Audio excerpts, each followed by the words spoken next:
UFC, mais precisamente há 32 anos. Agora, nesse período, estou trabalhando no arquivo, juntamente com meus colegas de trabalho. Sou a Auricélia França, técnica em arquivos aqui do Museu de Arte da Universidade Federal do Ceará, e estou aqui desde dia 14 de agosto de 2015. Me chamo Cássio Vinícius, sou arquivista aqui no arquivo do Museu de Arte da UFC. Nós vamos apresentar hoje aqui o workshop sobre a memória, a preservação e conservação de acervos documentais aqui do arquivo do Museu de Arte da UFC. O workshop ele tem como objetivo apresentar noções básicas de conservação e preservação de acervo documental, juntamente com a apresentação de materiais e de invólucros confeccionados para a proteção de documentos tanto arquivístico como bibliográfico. A preservação ela engloba as atividades tanto da parte de conservação como de restauração. E as ações de conservação, o objetivo dela é melhorar o estado físico do suporte ou do documento, prolongando assim a sua vida útil e viabilizando o seu acesso. Vou falar para vocês um pouquinho sobre o que é conservação, que é um conjunto de medidas e estratégias administrativas, políticas e operacionais que contribuem direta e indiretamente para a conservação e integridade dos acervos e dos prédios que os abrigam. São ações para adequar o meio ambiente, os modos de acondicionamento e os de acesso, visando prevenir e retardar a degradação de materiais. Vamos falar para vocês um pouquinho sobre o que é conservação preventiva. Como o próprio nome já diz, procura-se antecipar os problemas, identificando e minimizando as causas que fazem com que os materiais formam os objetos de degradação física, certo? Agora vamos falar a diferença de conservação para conservação preventiva. A conservação, vamos imaginar aqui o prédio de uma biblioteca. A conservação quer dizer que quando a gente vem, a conservar. Vamos imaginar que uma biblioteca, aquele meio esteja cheio de poeira. Quando a gente passa o pano, sobre as estantes ou sobre os livros, ali a gente está conservando aqueles materiais. Já a conservação preventiva, a gente vai além, vai atrás das causas. O que está causando esse empoeiramento sobre as estantes e sobre os livros? Será que é uma porta aberta? Será que é uma janela? As frestas? Então a gente vai atrás e vai prevenir. Agora os objetivos da conservação é estabilizar ou amenizar os processos de degradação do acervo, prolongando o tempo de vida e a qualidade de acesso às informações. Trata-se de medidas de longo prazo e cuidados ininterruptos. Vamos agora elencar para vocês algumas ações de conservação que a gente acha imprescindível aqui no nosso arquivo e nosso ambiente de trabalho, certo? Primeiro é o diagnóstico de ações de conservação. O segundo, a segunda ação que a gente utiliza no nosso ambiente de trabalho é a higienização sempre na nossa mesa de higienização. O terceiro são pequenos reparos, que a gente, caso a gente ache necessário, tanto nos documentos bibliográficos como nos documentos arquivísticos. E os outros são invólucros, confeccionados sempre com papéis neutro, para reduzir os processos de deteriorização e evitar danos futuros. Irei falar um pouco agora sobre preservação. Esse termo da preservação, apesar de divergir entre alguns autores, é um consenso que ele está mais relacionado a políticas e a estratégias de práticas de preservação no acervo.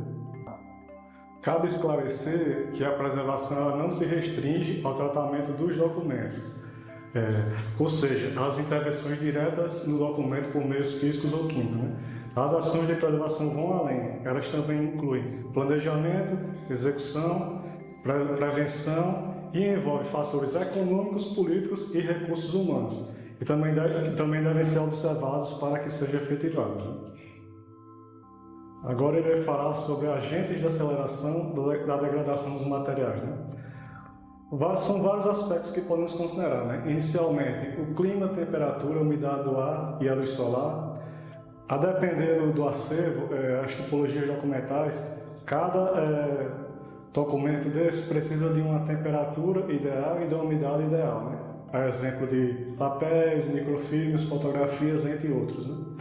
Pragas, insetos e micro-organismos também são um fator que deve ser levado em consideração, desde medidas preventivas, né, como a dedetização do ambiente, assim como a limpeza e a constante fiscalização. Né? Outro fator importante que devemos considerar é a iluminação, tanto artificial quanto a natural. Né? No caso da natural, os documentos não podem ficar expostos a áreas que têm aberturas de janelas, por exemplo, que têm incidência solar direta, e também a iluminação artificial, por exemplo, lâmpadas do tipo incandescente, elas esquentam muito e podem danificar as documentações. Né? Outro fator, poluição, o arquivo ou o ambiente, né, de guarda do acervo não pode ficar próximo de zonas de lixões, indústrias, fábricas, áreas que têm maresia, perto de rios. E além disso, o uso indevido e os sinistros, roubo e vandalismo. Né? A gente também tem que conscientizar o usuário sobre o uso adequado no manuseio dessas documentações e também instruir sobre a questão do roubo e vandalismo. Né? Por exemplo, ter sistemas de segurança, caminhos, padrões de entrada e saída dos documentos. Então, são algumas estratégias que podem ser adotadas. Para finalizar essa parte mais teórica, vou falar rapidamente sobre restauração. Aqui no arquivo do MAUC, o que fazemos são pequenos reparos, né? São ações pontuais. Por quê? Porque a restauração ela precisa tanto de capacitação e equipamentos adequados, quanto estrutura para fazer, né? Grandes processos. E aqui os processos que fazemos é apenas para aumentar a durabilidade desses materiais, né? E são questões pontuais, né? Que são realizadas. Né? Em seguida, iremos fazer a demonstração dos nossos EPIs que utilizamos em nosso ambiente de trabalho. Os EPIs utilizados durante o manuseio na sala de higienização, a gente utiliza os EPIs como a touca, óculos, máscara, luva, jaleco de mangas compridas. Sempre a gente pede para a pessoa utilizar calça comprida e tênis fechado. Agora a gente vai apresentar para vocês alguns materiais, os principais materiais utilizados na conservação dos documentos arquivísticos e bibliográficos aqui do museu. Utilizando esse ralo de cozinha e uma borracha, a gente vai fazer essa posição aqui de baixo para cima para transformar essa borracha nesse pozinho, que é para higienizar livros, revistas, esses materiais que têm a sujidade, o amarelado ou apresentando alguma sujidade. Após a gente colocar a borracha em cima do material para ser higienizado, a gente vai ter que usar essa bonequinha. Essa borracha foi colocada aqui dentro desse tecido. É um tecido bem leve, bem sutil, que não vai ferir o papel. Então, de maneira circular, a gente vai limpando de maneira bem suave, de maneira bem sutil, para não ferir o papel. Após fazer todo esse procedimento, então chegou a vez da trincha, que é onde vai tirar todo o resíduo que ficou da borracha, juntamente com a sujidade que tinha o papel, usando sempre de dentro para fora. A água ionizada, que é encontrado em postos de venda de gasolina, juntamente com a metilcelulose, que é encontrada em casas de restauro, mais precisamente Rio de Janeiro e São Paulo. Juntando esses dois elementos, vai transformar em uma cola, onde ela serve para fazer pequenos reparos em livros, revistas, jornais, qualquer papel que seja danificado, ela será de grande utilidade.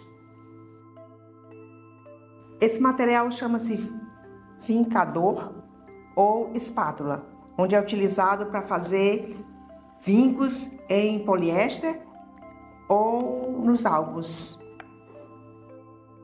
Esse material chama-se agulhão. Ele é utilizado para fazer os álbuns e perfurar para fazer a costura nos devidos ângulos. Esse material aqui chama extrator. Ele é utilizado para retirar grampos, clipes enferrujados que contém no papel. Esses materiais são complementares. Esse lápis é o 6B, onde ele tem escrita macia para enumeração e anotações em documentos. Esse daqui é o famoso Romeu e Julieta, aqui a gente chama Romeu e Julieta ou ele e ela, aqui a gente utiliza para a gente colocar nas documentações que estão perfuradas. Aqui a gente também utiliza esses cadarços de algodões, né, onde substitui ligas de elástico para não poder ferir as documentações. Esse daqui é o pincel, onde a gente utiliza para fazer a colagem do papel japonês junto à documentação. Essa daqui é a linha 0, realmente é aquela linha que a gente utiliza em pipas ou arraia e é utilizada para fazer álbuns e algum outro tipo de invólucro. Isso aqui é uma trincha, onde a gente utiliza para fazer a higienização de documentos e de livros. Isso aqui é um bisturi, onde a gente utiliza para tirar pequenas sujidades ou excrementos de insetos nos materiais bibliográficos e arquivísticos. Isso aqui é a fita dupla face. Esse daqui é o papel reparador, onde a gente faz pequenos reparos nas documentações. Isso daqui é o cantoneira, onde a gente fixa as fotos num papel neutro.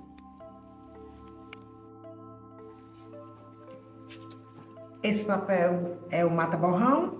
Esse aqui é entre tela, onde a gente coloca o material que vai ser higienizado. E aqui a gente faz os pequenos reparos. Isso, onde a gente faz pequenos reparos. E o mata-borrão é mais precisamente para fazer absorção da umidade. Esse daqui é o papel japonês. É o papel utilizado nos pequenos reparos das nossas documentações. Existem vários tipos de cores. Eu trouxe aqui uma corzinha para vocês mais clara. Esse daqui é o poliéster. Com poliéster a gente faz invólucros de fotografias, ou senão a gente também faz um entre folhagem. A gente coloca um documento, um papel poliéster, outro documento para poder fazer a separação deles. A seguir, nós vamos fazer a amostragem de alguns materiais. A gente vai confeccionar caixas, cantoneiras, cola metil. Esperamos vocês aqui. Bem. Essa daqui é a nossa máquina higienizadora, é aqui onde a gente realiza todas as higienizações aqui das documentações, tanto bibliográficas como do material arquivístico aqui do Museu de Arte. Esse azulzinho aqui, ele liga e desliga, é onde começa a sugar todas as sujidades, né, das documentações. E esse amarelozinho aqui é onde a gente acende a luz para poder ter uma melhor visibilidade das documentações. Agora o Vitor vai apresentar para vocês, vai fazer uma pequena demonstração da higienização de um documento arquivístico. O Vitor, ele está fazendo uma pequena demonstração da higienização que a gente realiza aqui no Museu de Arte. Vocês podem perceber que ele está todo paramentado, com luvas. Agora ele pegou um pouquinho no pó da borracha, colocou sobre o documento e está fazendo movimentos circulares sobre o documento. Assim a gente tira as sujidades e alguns excrementos que tem sobre o documento ou sobre o livro.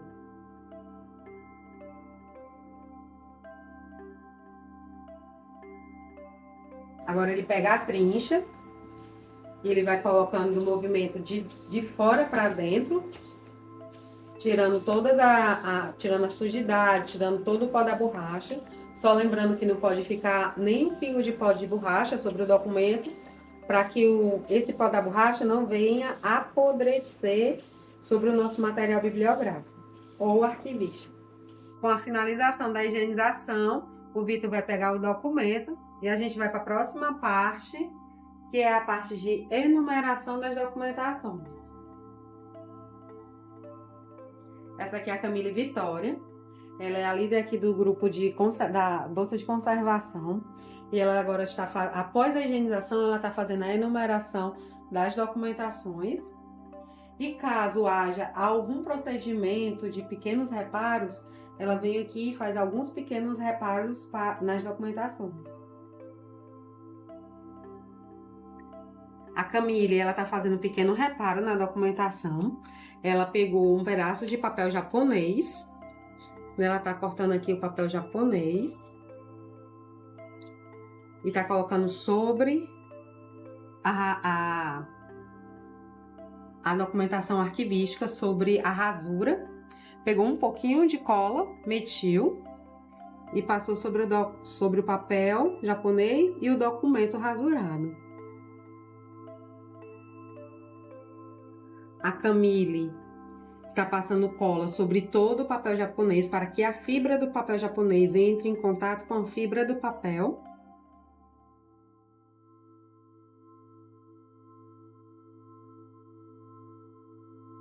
Assim a gente não percebe muito a intervenção feita quando a cola ela entra em contato com as duas fibras. Agora a Camille vai virar o documento e vai passar também o papel japonês também do outro lado da rasura. Ela também tá passando, né, a cola metil no outro lado também do documento rasurado, juntamente com o papel japonês. As duas fibras dos dois papéis estão entrando em contato para que a gente perceba o menor impacto possível dessa rasura.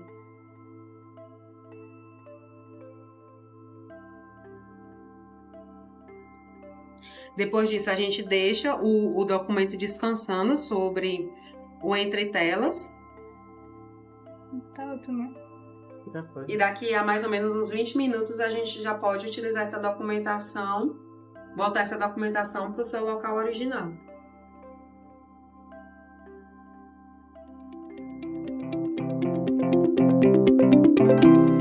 Bem, hoje eu vou ensinar para vocês como fazer uma caixa de papel neutro, né? Essa caixa de papel neutro seria similar a essa aqui.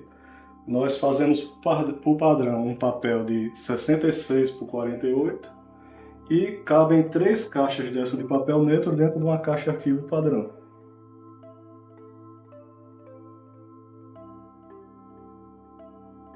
Para realizar a caixa, nós vamos precisar de uma régua metálica, um estilete para fazer os cortes, o vincador para fazer as vincas e as dobras e um lápis grafite com borracha, né, para fazer as marcações e depois apagar as marcações, né. O primeiro passo vão ser as marcações. Nós iremos fazer primeiramente na horizontal. Essas marcações, que seria na medida dos 66, né, vamos deixar primeiramente 24 centímetros, aí 4 centímetros depois, aí depois mais 24, aí depois mais 4 centímetros e o final 10. Essas de 24 centímetros vão ser a base e a tampa. As de 4 centímetros são a altura da caixa e o 10 é o que sobrou, que vai ser a parte que vai encostar a tampa. Agora vamos fazer a parte da vertical, né? Que seria a parte que tem 48 centímetros. Aqui vamos deixar 3, 4, 34, 4 e 3. Agora vamos ligar os pontos que nós marcamos, né? Aí a gente marca de forma clara para que seja facilmente apagado posteriormente, né? Bem suave.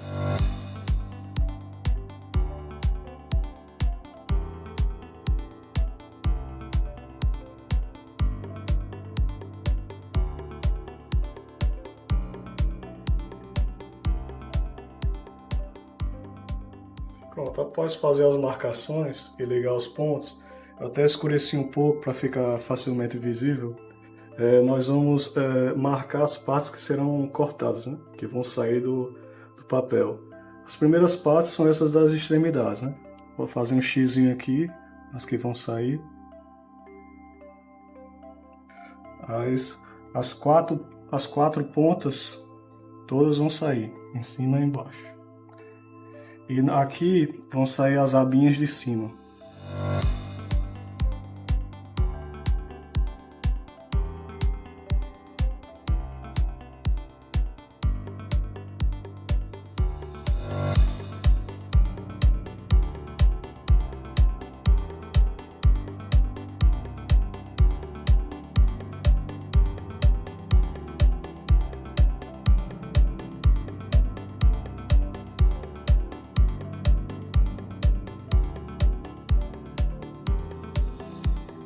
Agora faremos as marcações com o vincador nas linhas que foram marcadas anteriormente, né?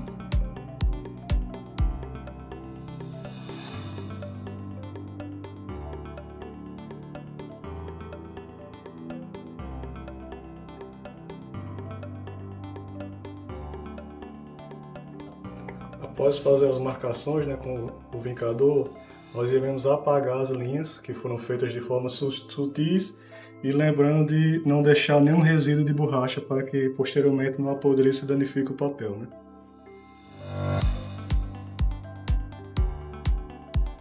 Agora que já apagamos as linhas, vamos fazer as dobras que já foram previamente marcadas com o vincador, né?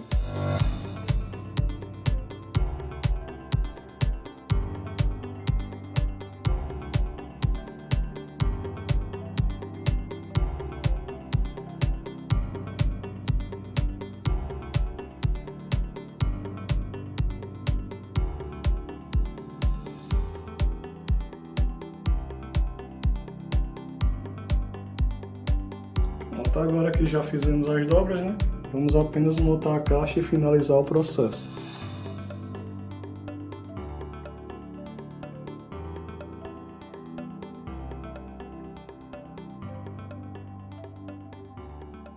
Bom, temos aqui nossa caixa de papel neutro, né?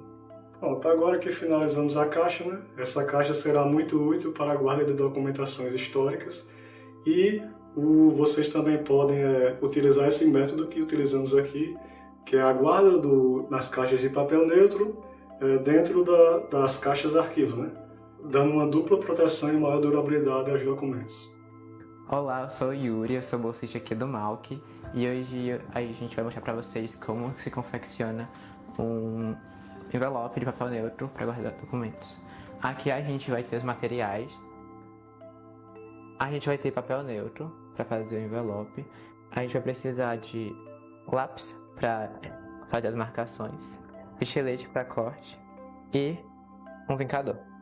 A gente inicia fazendo as marcações e aí a gente vai pegar a régua. O nosso papel ele vai ter 42 por 48 centímetros.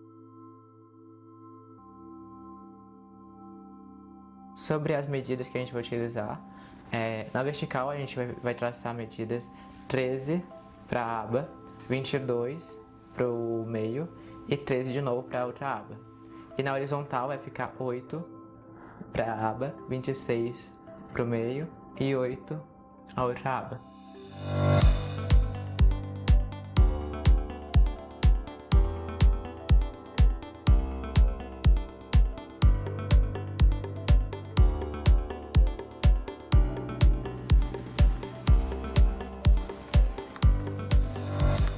Seguindo, depois de a gente fazer as marcações, agora a gente vai passar para os cortes.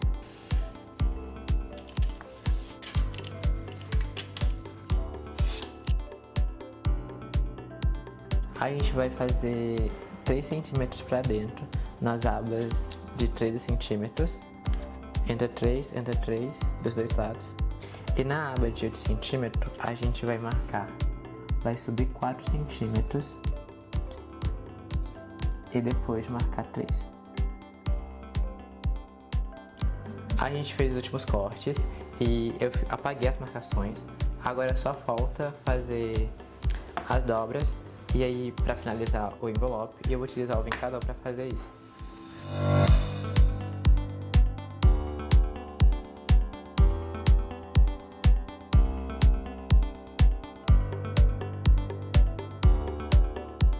Esse é o resultado final do envelope. Ele ficou assim. E aí a gente vai utilizar o envelope para guardar documentos específicos, é uma proteção adicional para documentos mais delicados e menos volumosos. E para além da caixa, a gente guarda aqui fotos negativas ou outros documentos mais delicados, que estejam mais degradados, e aí depois eles vão para as caixas. Agora iremos aprender como fazer cantoneira de papel filme poliéster. Os materiais necessários para fazer a cantoneira, primeiramente é o papel filme poliéster, que eles são vendidos em rolo. Materiais de corte, né? Tesoura, estilete, uma régua metálica. Aqui, aquele extrator de grampo, né? Que é só para fazer a dobra mais firme. E a fita dupla face para colocar atrás da cantoneira. Primeiro passo, nós cortamos uma parte do papel rolo, né? Do filme poliéster, com a régua metálica e o estilete. Aí a dimensão seria de 2 a 3 centímetros. Faremos essa tira aqui de papel poliéster e a partir dessa tira que são feitas as dobragens, né, da cantoneira.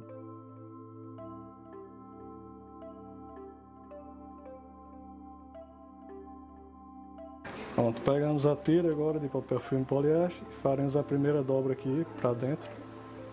Nesse alinhamento, né, fica uma forma de triângulo, né, essa primeira aba. Aí pegamos o extrator e faremos a marcação inicial.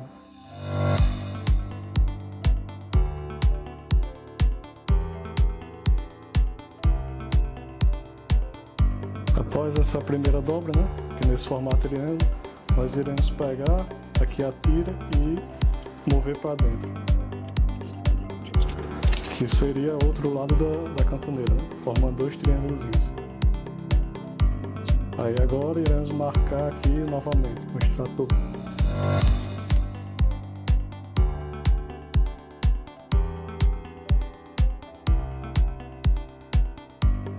Pronto, aí agora vamos cortar, né, o excesso.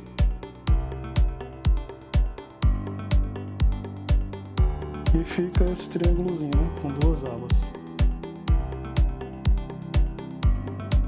Agora é só a gente colocar um pedaço de fita dupla face aqui ligando as 2 partes, né, que ficaram abertas. E está pronta a cantoneira, né? Aí no momento da utilização, você tira a parte que está segurando a cola da fita dupla face e coloca no canto, seja a fotografia, seja um documento. Está pronta a nossa cantoneira. Com a cantoneira pronta, né? Aí nós podemos utilizar aqui um exemplo de um folder de uma exposição. Nós colocaríamos nas 4 extremidades, né? E tira aqui o dupla face e prega aqui no papel neutro. Aí, com ele estando nas 4 pontas da cantoneira, o folder fica bem firme. Agora a gente vai ensinar para vocês como é que a gente faz a cola metil.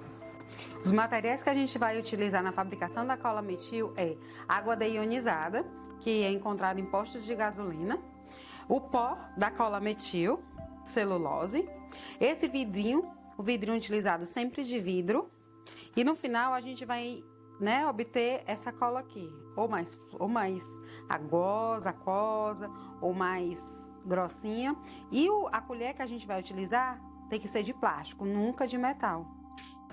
Pronto. Quais as medidas, Auricélia, para a cola metil? A gente aqui no arquivo, né, do Museu de Arte, a gente utiliza uma colher de chá de pó metilcelulose,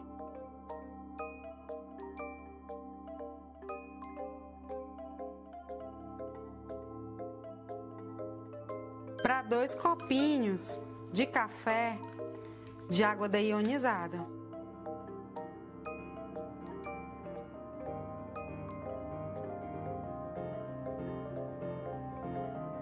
A gente vê, né, que deu esse vidrinho aqui de papinha de criança, deu cheinho. Eu tô utilizando 2 colheres aqui só porque ela é bem frágil, mas você pega numa colher de plástico mais resistente. Aí sim, aí agora você pega e mexe. Vai mexendo, vai dissolvendo. Paciência. Aqui, paciência é o nome. Você vai dissolvendo. Ele no final ele vai dissolver isso todinho.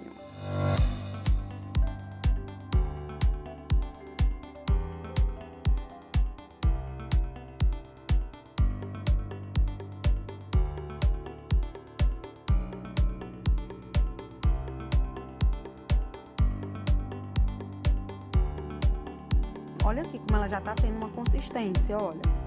Já tá se unindo um pouco com a água deionizada.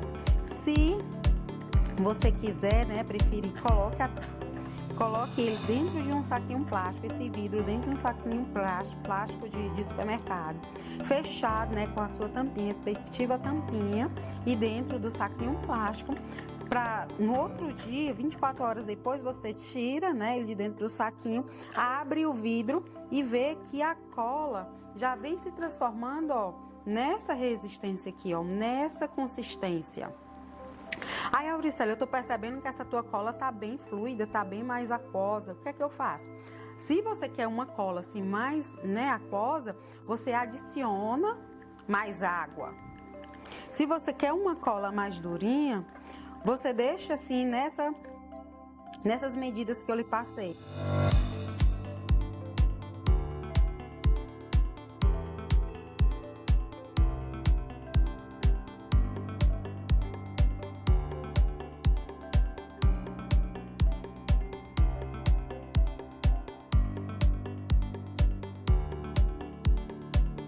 Quer uma cola mais aquosa? Pega um pouco dessa cola mais, né? Pega essa cola, coloca dentro de um outro vidrinho que você venha, né, a utilizar. Vou pegar aqui esse copinho. Você coloca aqui dentro do copinho e coloca um pouquinho de água deionizada.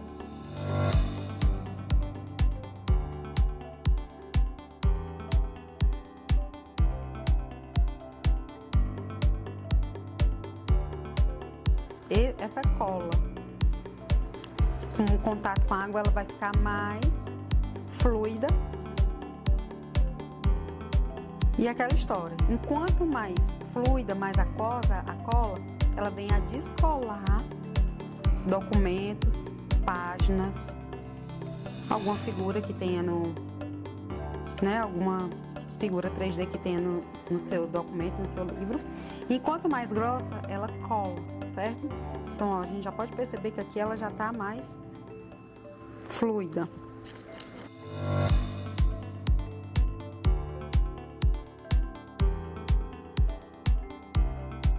Aqui agora a gente vai guardar, né, no compartimento que eu disse a vocês, entre o freezer e a geladeira.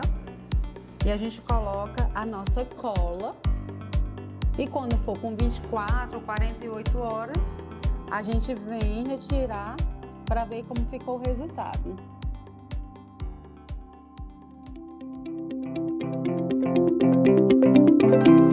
Agradecemos a todos que assistiram ao nosso vídeo e peçamos que continue a compartilhar. Caso de dúvidas, elogios, marcação de visitas, mandar e-mail para arquivo9@ufc.br e sigam nas redes sociais.